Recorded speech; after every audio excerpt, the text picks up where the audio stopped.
Captain Jake Morrison stood on the bridge of the USS Retribution, watching the stars through the main screen.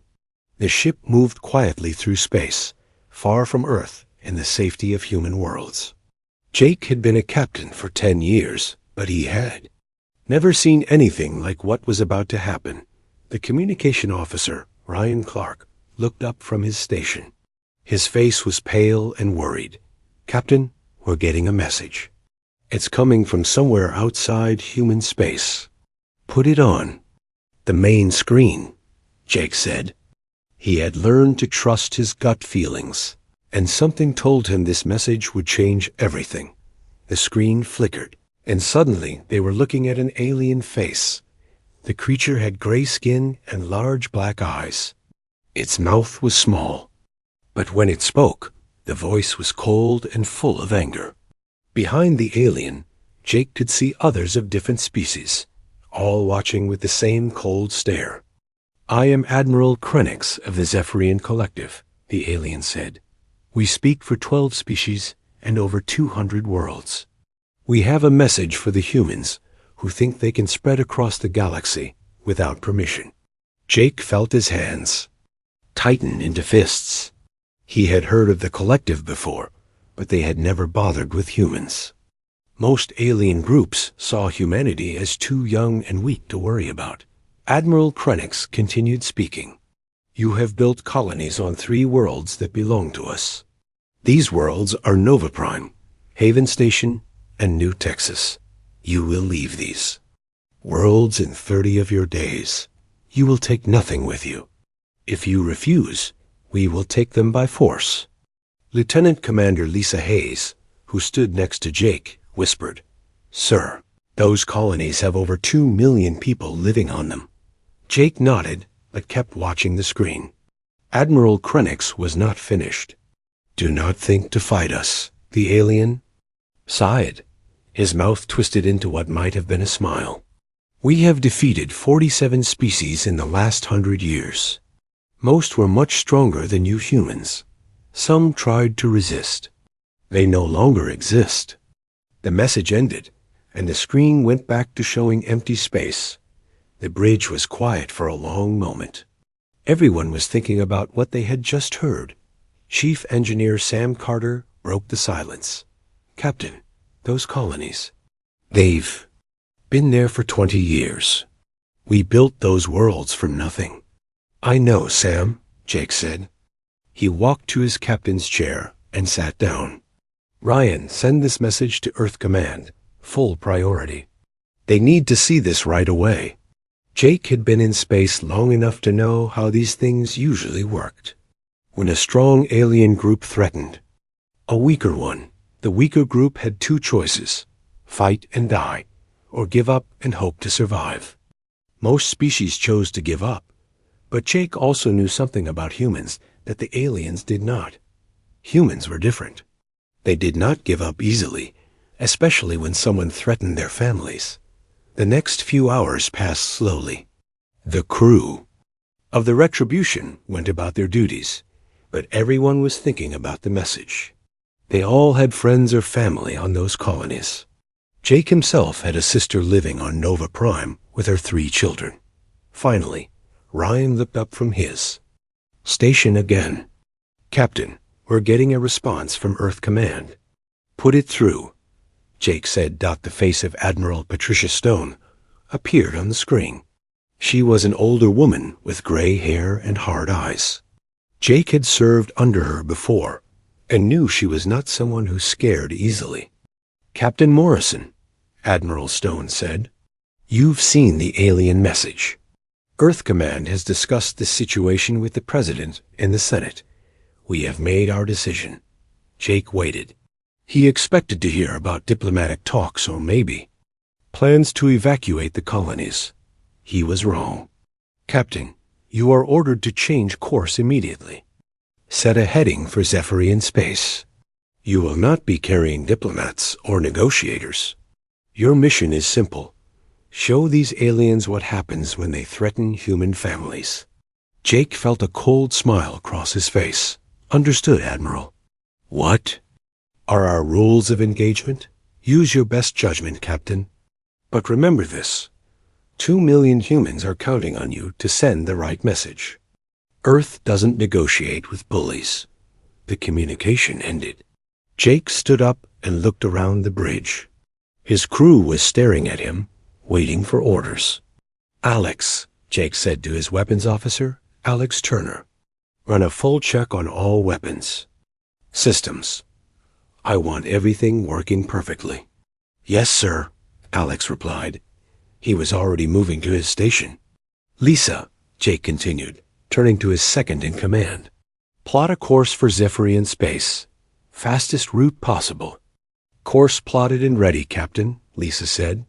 Sam, Jake called to his chief engineer. I need the engines running at maximum efficiency. We're going to need every bit of speed and power we can get. You'll have it, Captain, Sam answered from his station. Jake sat back down in his captain's chair. The USS Retribution was the newest and most powerful ship in the human fleet. It carried weapons and technology that most aliens had never seen before. The Zephyrians thought they were dealing with a young, weak species. They were about to learn how wrong they were. Ryan, Jake said, open a channel to the crew. Channel open, sir. Jake spoke clearly so everyone on the ship could hear him. This is the captain. We've just received new orders. We're heading into Zephyrian space to deliver a message. These aliens think they can take our colonies and force our people from their homes. They think humans are weak and will give up without a fight. We're going to show them they're wrong. He paused, then continued. We're not going there to start a war. We're going there to prevent one. When we're done, every alien in the galaxy will know that humans protect their own. All hands, prepare for combat operations. The USS Retribution turned toward Zephyrian space and began to accelerate. Behind them, Earth grew smaller. Ahead of them waited an alien empire that had never lost a war. Jake Morrison smiled as he watched the stars. The Zephyrians had made one critical mistake. They had threatened human families. Now they were about to meet the USS Retribution and learn why. Earth didn't send diplomats when someone threatened their people. They sent a warship instead. The USS Retribution had been traveling for 6 days when they crossed into Zephyrian space. Captain Jake Morrison stood on the bridge, watching the scanner displays. The ship's advanced sensors were picking up alien signals from all directions. Captain, said Intelligence Officer Nina Brooks, looking up from her station. I'm reading massive communication traffic. The aliens are talking to each other a lot more than usual. Jake walked over to Nina's station. She was young, but very good at her job. If anyone could figure out what the aliens were thinking, it was her. What are they saying? Jake asked. Nina pushed her glasses up her nose and studied the data. Most of it is in code, but I'm picking up some clear transmissions. It looks like they're confused, sir. They keep asking each other about human diplomatic ships. Diplomatic ships? Jake said. Yes, sir. It seems they expected us to send ambassadors or negotiators. They have over 30 ships positioned near their border, waiting to escort human diplomats to peace talks. Jake almost laughed. The aliens still did not understand. They thought this was how all species worked. Someone threatens you, you send diplomats to work out a deal.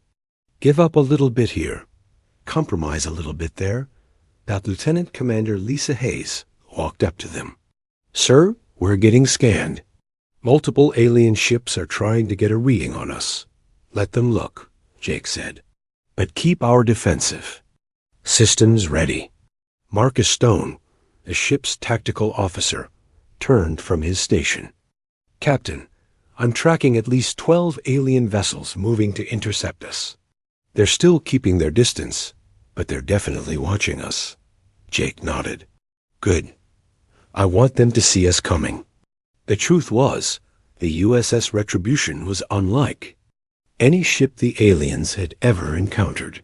While other species built their ships for show or to carry large numbers of soldiers.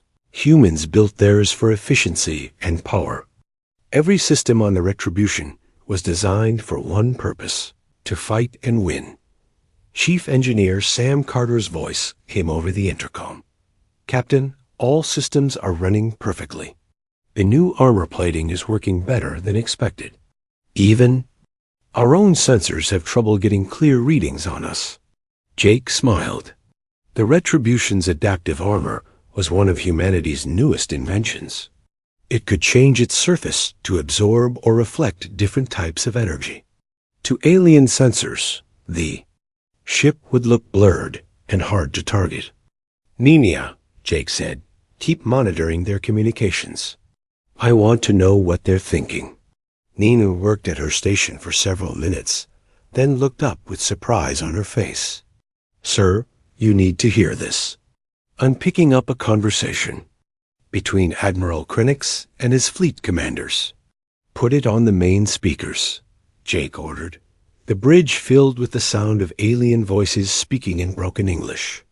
The translation computers made their words understandable, but Jake could hear the worry in their tones. "Admiral," one voice said, "the human ship is not responding to our hails. It continues on its current course toward our home system." "Admiral," Krenix's voice answered, "where are their diplomatic vessels? Every species sends multiple ships when they want to negotiate." "Sir," another voice said, "maybe they plan to negotiate from their warship. Some species do that." "No," Admiral Krenix said, and Jake could hear anger in his voice. "This makes no sense.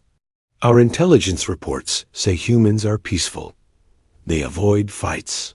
They should be begging for talks by now." Jake looked around the bridge. His crew was listening with interest. They were starting to understand what was happening. The aliens had based their entire plan on wrong information about humans. "Sir," said another alien voice, "should we increase our fleet presence? The human ship appears to be heavily armed." There was a long pause before Admiral Krenix answered. "One ship cannot threaten the entire collective, but ... yes. Move 2 more battle groups to intercept positions. I want to be ready for anything." The transmission ended. Jake could see his crew exchanging glances. The aliens were getting nervous, and they had not even seen what the Retribution could do yet. "Captain," said Alex Turner from the weapons station, "I'm reading the alien ship's energy signatures. Their weapons are pretty standard. Plasma cannons, particle beams, basic missile systems. Nothing we haven't seen before." "What about their defenses?" Jake asked. "Standard deflector shields," Alex replied. "They're strong, but they use a lot of power. If they keep those shields up for too long, it'll drain their other systems." Jake walked back to his captain's chair. Everything was going exactly as he had hoped. The aliens were preparing for the wrong kind of fight. They expected either surrender or a large fleet battle with lots of ships. They had no idea how to handle one advanced warship that refused to follow their rules. "Lisa," Jake said, "how long?" "Until we reach their home system?" 18 hours at current speed, sir." "Good, Ryan. I want you to send a message to Admiral Krenix." Communication Officer Ryan Clark looked up. "What should I tell him, sir?" "Tell him this. The USS Retribution carries Earth's response to your ultimatum. Prepare to receive our answer." Ryan sent the message. Within minutes, Nina was picking up excited alien communications again. "Sir," Nina said, "they're going crazy. Admiral Krenix is demanding to know what our answer is. He's ordering us to heave to and prepare to be boarded." "Any response to that?" Jake asked. "Just keep going, sir." "Just keep going." The hours passed slowly. The alien fleet continued to grow as more ships joined the intercept force. Jake counted over 50 vessels now, all moving to block the Retributions. Path to the Zephyrian home world. "Captain," Marcus said, "the aliens are forming a battle line." It looks like they plan to stop us by force, if necessary. Jake studied the tactical display. The alien ships were spread out in a long line, blocking the most direct route to their home system. It was a classic defensive formation, designed to stop a large attacking fleet. "Sam," Jake called to engineering, "how are our stealth systems?" "Working." "Perfectly, Captain. We could disappear from their sensors any time you want." "Not yet," Jake said. "I want them to see us. I want them to worry." "Sir," Nina said, "I'm picking up something interesting. The aliens are starting to argue among themselves. Some of their species want to attack us now. Others think they should wait and see what we do." "What's Admiral Krennic saying?" "He's trying to keep them together, but it sounds like he's not sure what to do either. This isn't going the way they planned." Jake stood up and walked to the main screen. Ahead of them, he could see the lights of the alien fleet. 50 ships against 1. Any other species would turn around or surrender. But the USS Retribution was not like other ships, and humans were not like other species. "All hands," Jake announced over the ship's intercom. "This is the captain. We'll reach the alien fleet in 6 hours. When we do, we're going to show them something they've never seen before. We're going to show them what happens when you threaten human families." He paused, then continued. "The aliens think they know us. They think we're weak because we prefer peace. They're about to learn that choosing peace and being unable to fight are two very different things. Prepare for combat operations." The USS Retribution continued toward the alien fleet. Behind them, the stars looked cold and distant. Ahead of them waited an enemy that had never lost a war. But Jake Morrison was not worried. The aliens were about to meet humanity's answer to bullies and threats. They were about to meet the USS Retribution. The USS Retribution approached the edge of the Zephyrian home system with 50 alien warships blocking their path. Captain Jake Morrison stood calmly on the bridge, watching the tactical display. The alien fleet was spread out in a defensive wall, their weapons powered up and shields at maximum. "Captain," said Marcus Stone from the tactical station, "the alien fleet is hailing us. Admiral Krennic wants to talk." "Put him through," Jake said. Admiral Krennic's gray face appeared on the main screen. His black eyes were hard and angry. Behind him, Jake could see other alien officers watching nervously. "Human Captain," Admiral Krennic said, "you will stop your ship immediately. You are outnumbered 50 to 1. Surrender now, and we will allow you to return to your space unharmed." Jake smiled coldly. "Admiral, I have a message from Earth Command. We don't negotiate with those who threaten our people." "Then you choose." "To die," Admiral Krennic replied. "My fleet will destroy your ship and then take your colonies anyway." "We'll see about that," Jake said. "Ryan, end transmission." The screen went dark. Jake looked around the bridge at his crew. They were all watching him, waiting for orders. "Alex," Jake said to his weapons officer, "I want a surgical strike on their military staging area. Grid reference 77 Alpha. Use the particle cannons." "Sir," Alex said, "that's a pretty big target. Do you want me to destroy it?" "No," Jake replied. "I want you to carve your initials in it. Show them what precision looks like." Alex grinned and turned to his controls. The USS Retribution's weapon systems were unlike anything the aliens had ever seen. While their weapons were designed to smash through shields and armor, human weapons were designed to do exactly what the operator wanted them to do. "Firing," Alex announced. On the main screen, Jake watched as beams of energy reached out from the Retribution toward a large military complex on one of the system's moons. The beams struck with incredible accuracy, cutting through the station's hull like a knife through paper. But instead of destroying the station, the beams carved out specific sections, leaving the rest untouched. Communication Officer Ryan Clark looked up with amazement.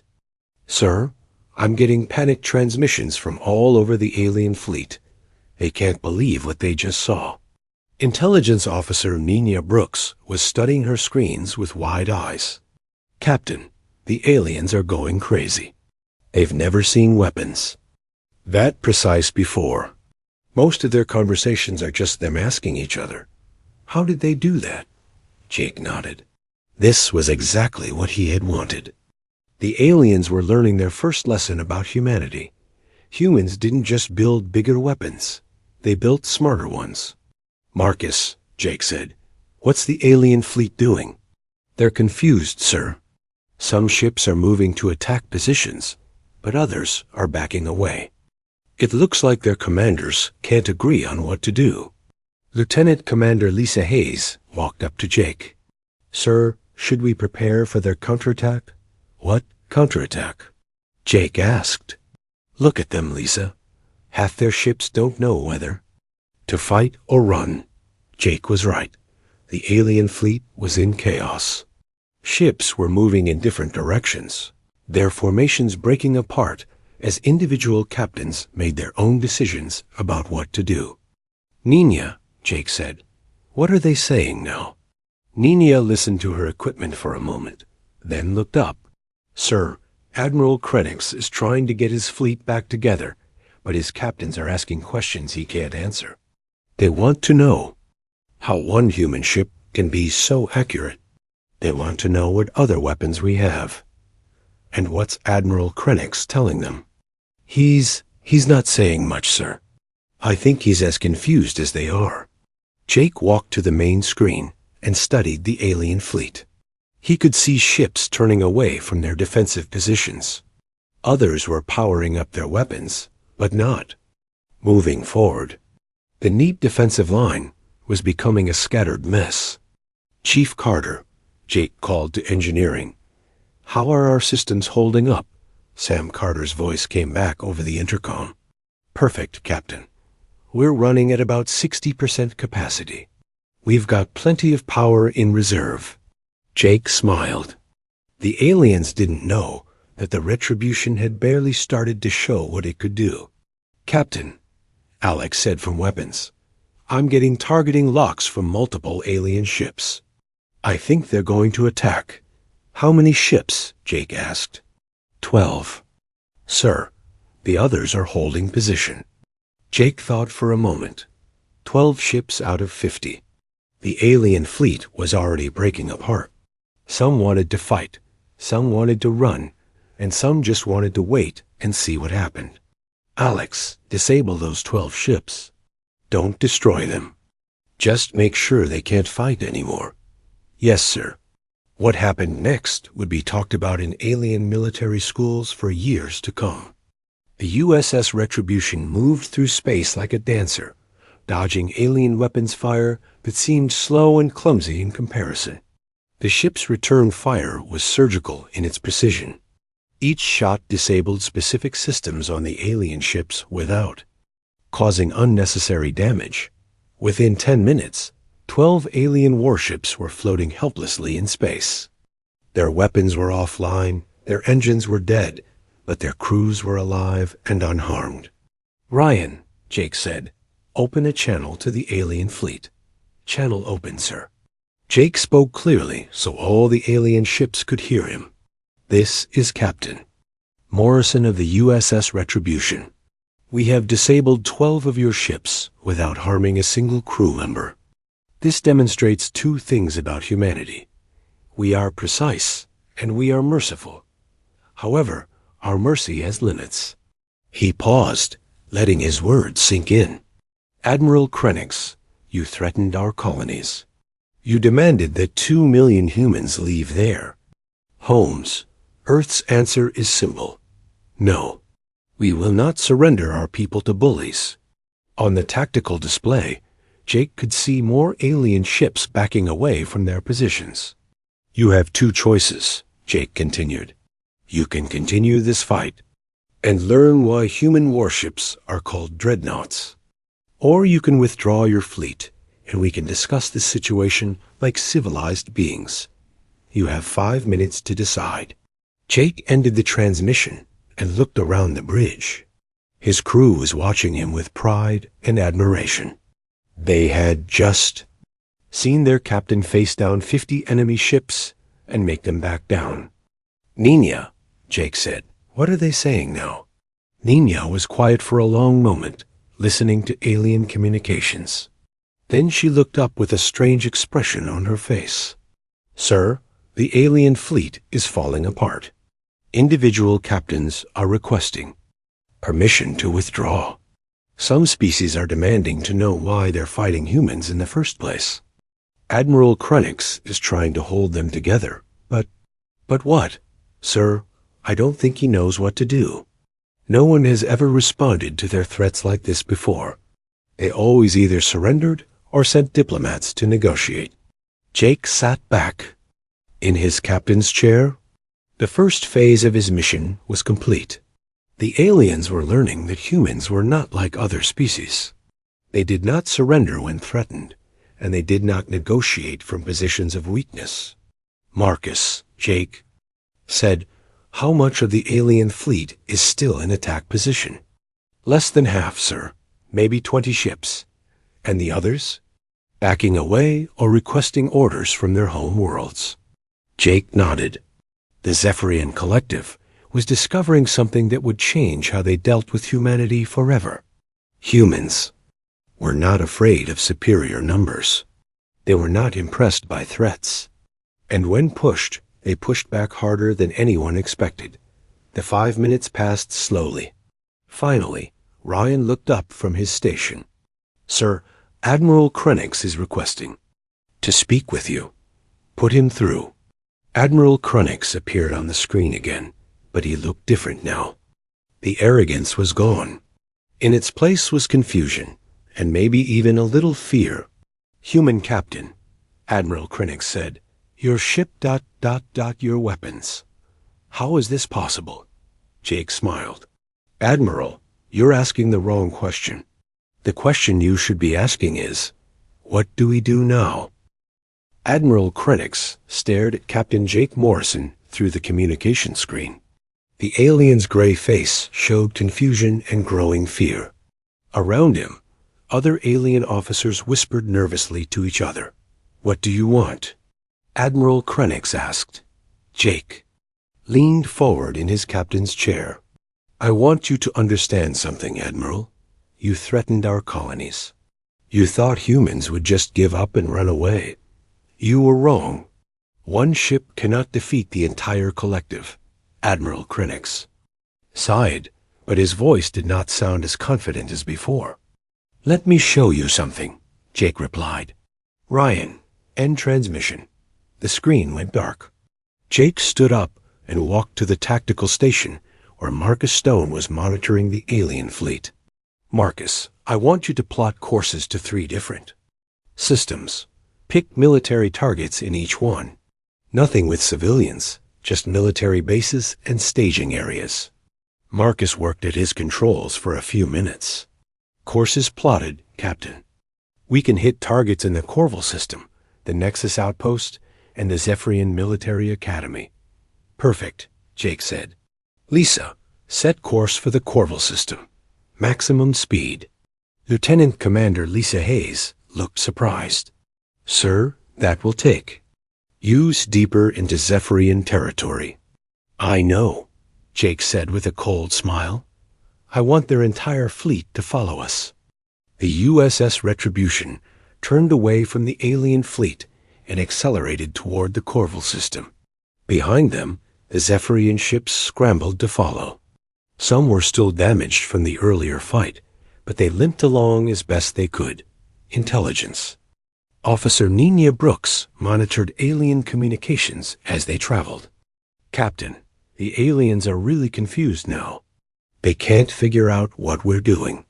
Admiral Krenix is ordering all available ships to converge on our position." "How many ships is that?" Jake asked. "Over 200, sir. Ships from all 12 species in the collective." Jake nodded. "Good. I want them all to see this." The Corval system contained one of the collective's major military shipyards. It was where they built their largest warships and trained their officers. Jake studied the tactical display as they approached. "Alex," Jake said to his weapons officer, "I want you to disable that shipyard. Don't destroy it, just make it useless. Show them we can take apart their military power piece by piece." Alex Turner grinned and turned to his weapons controls. "With pleasure, Captain." What happened next was a masterpiece of precision warfare.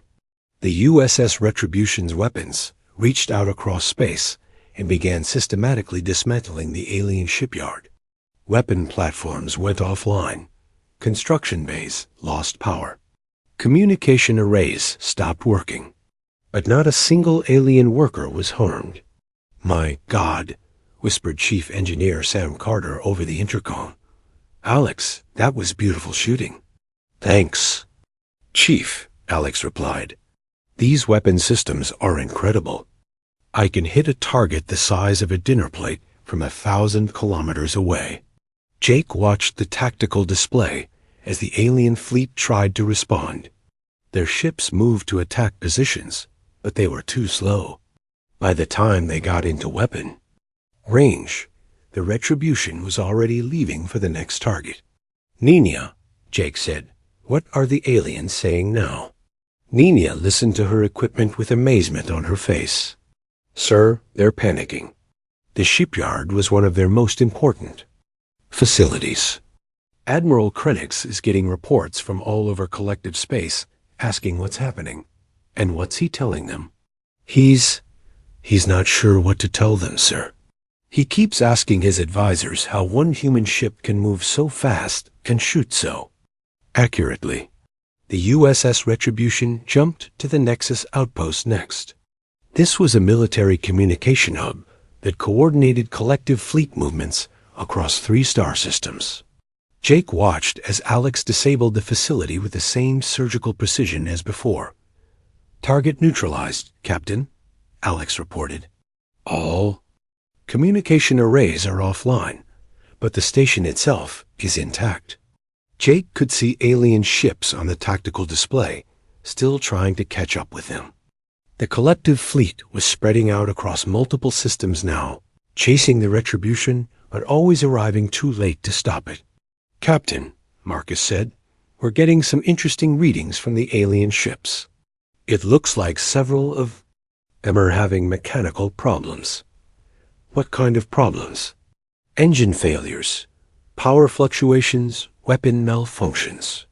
I think they're pushing their ships too hard, trying to keep up with us."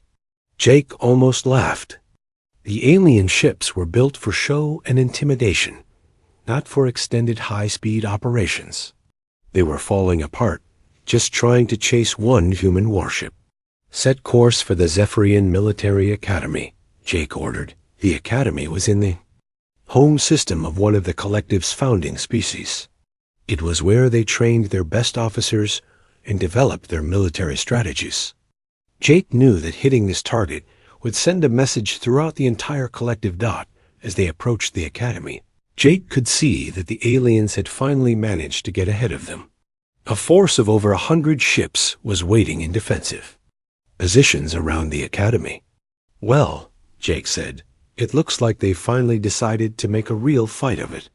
"Captain," Lisa said, "they've got us outnumbered 100-1. "Yes," Jake replied, "but look at their formation. They're spread out to protect the academy. That means they can't concentrate their fire on us." Jake studied the enemy formation. The aliens had made the same mistake that most species made when fighting humans.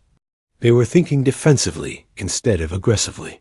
"Alex," Jake said, "I want you to disable the Academy's defense systems first. Then take out their communication arrays.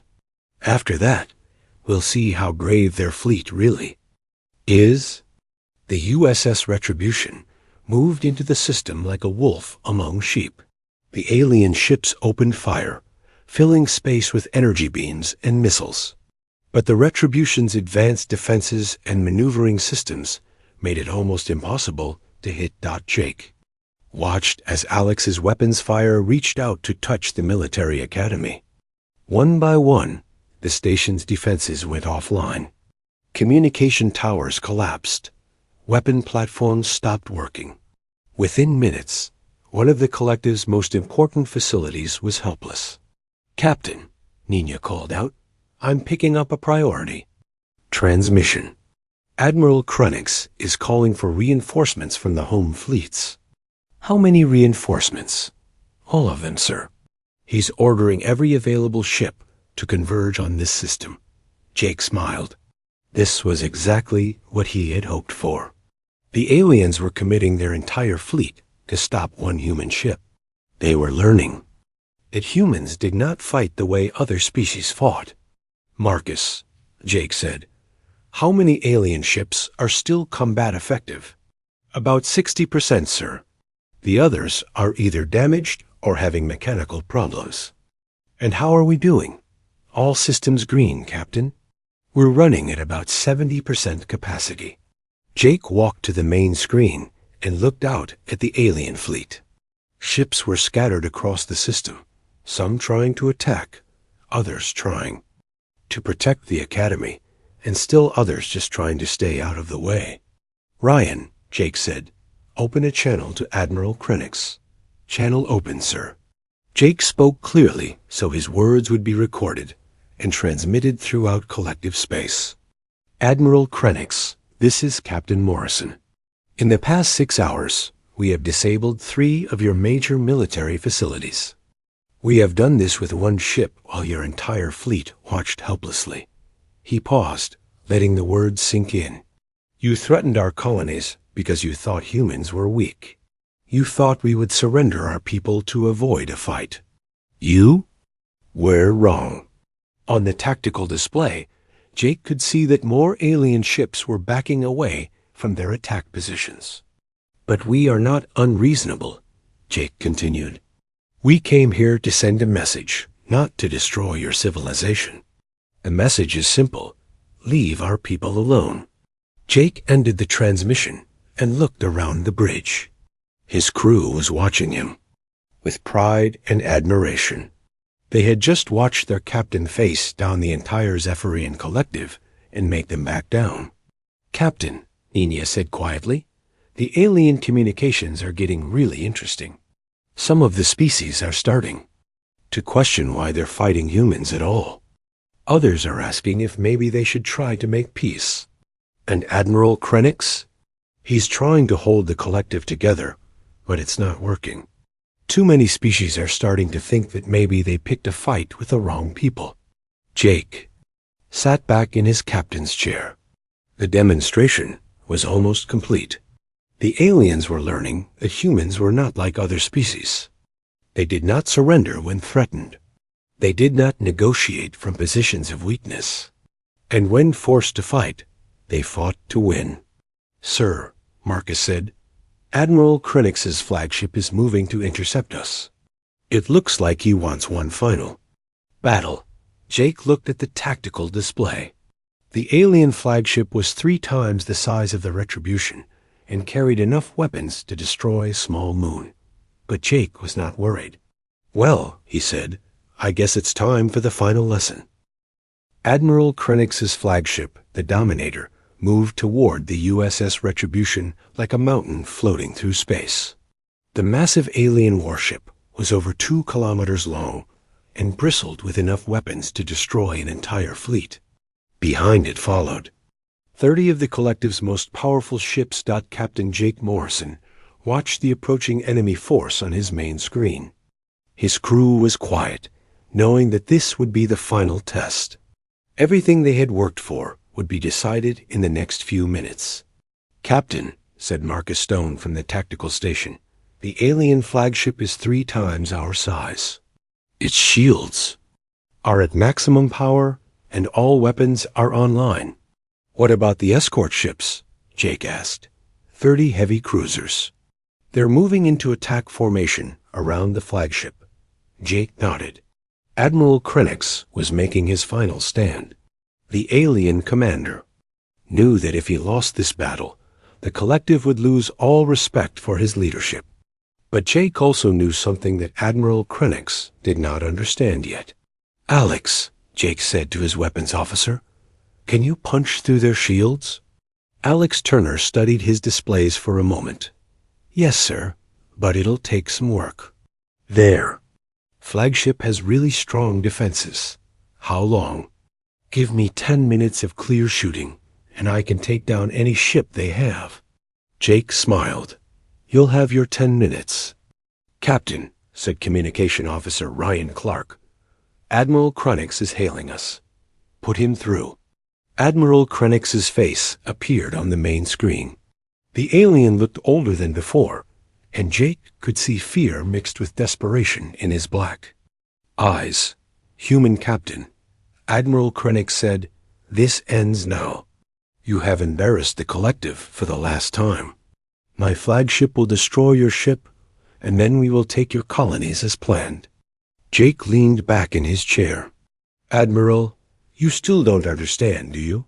This was never about one ship against your fleet.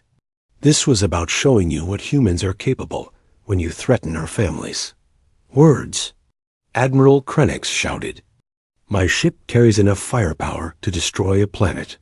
What can your tiny vessel do against the Dominator?"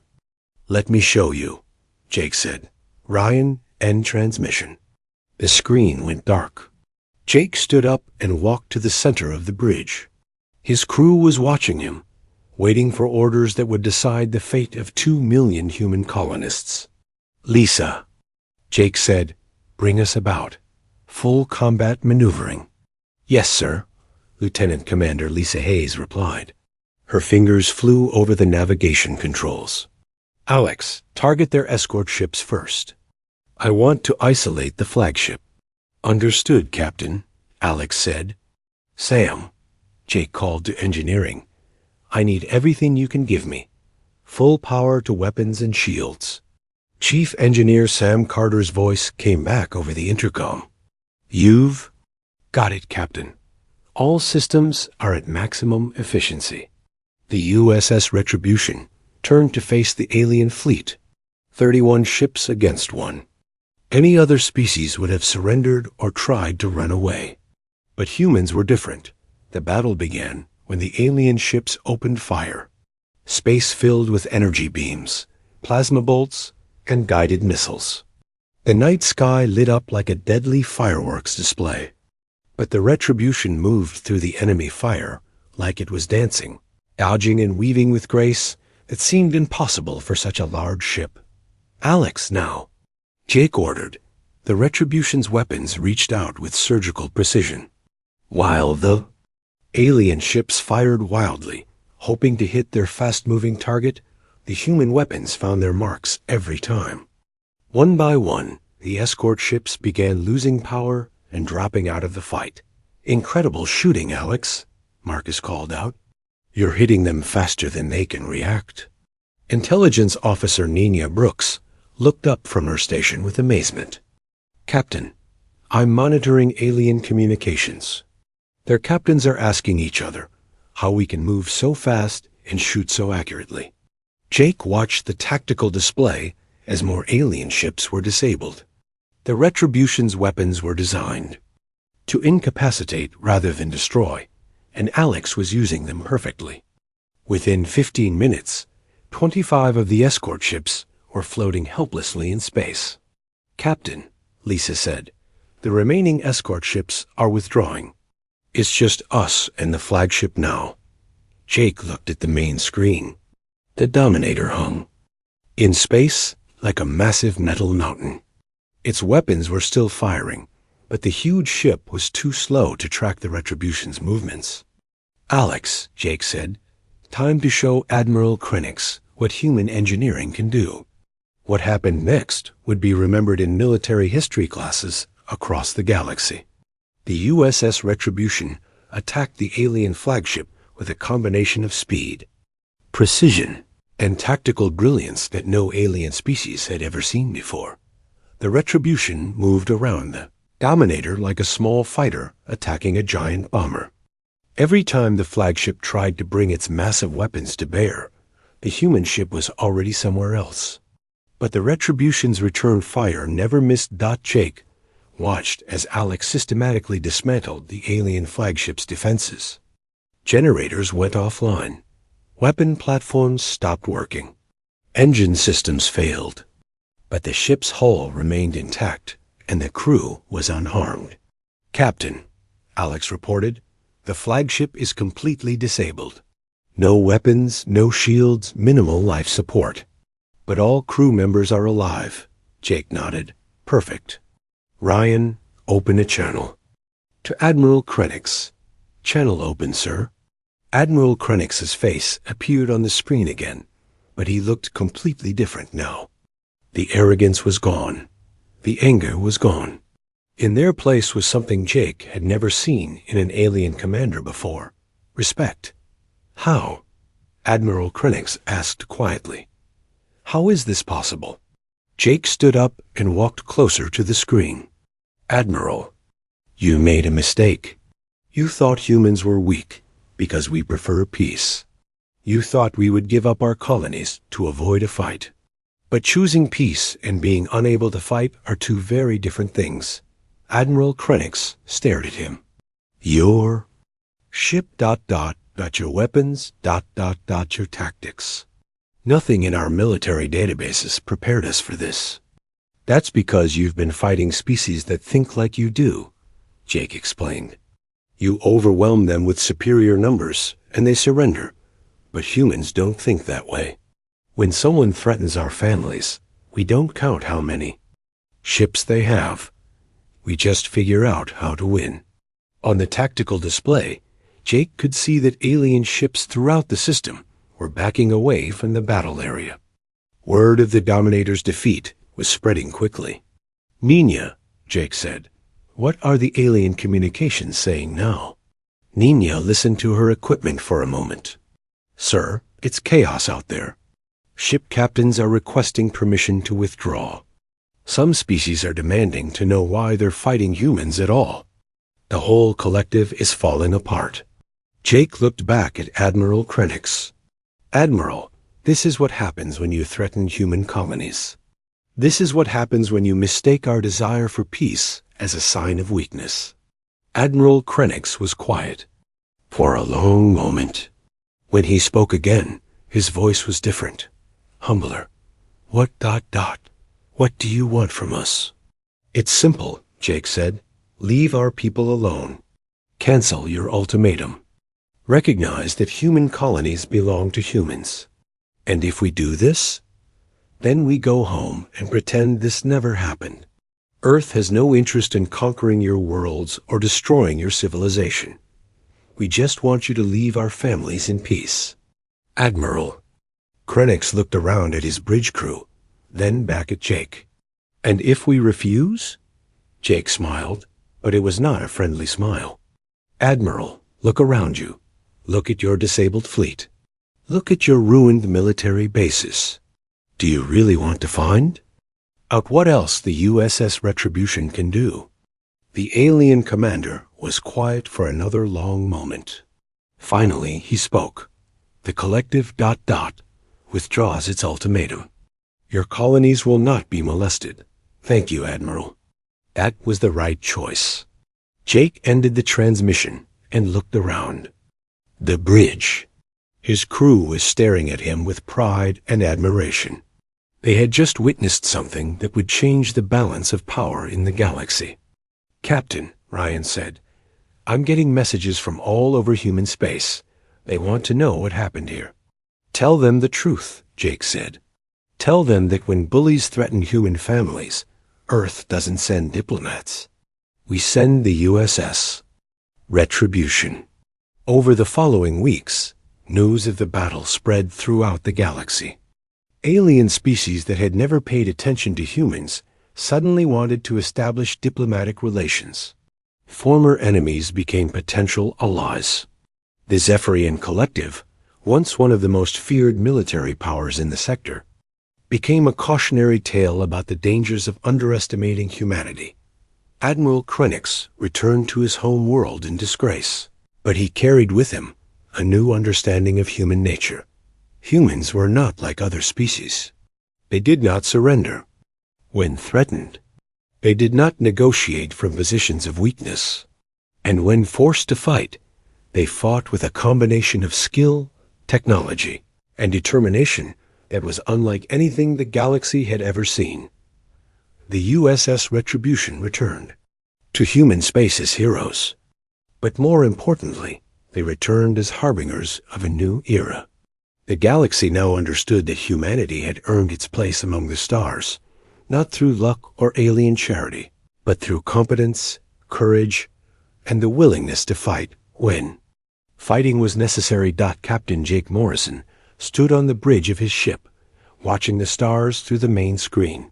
Somewhere out there, 2 million human colonists were sleeping safely in their beds, protected by the knowledge that Earth would never abandon them to bullies and threats. The message had been sent, and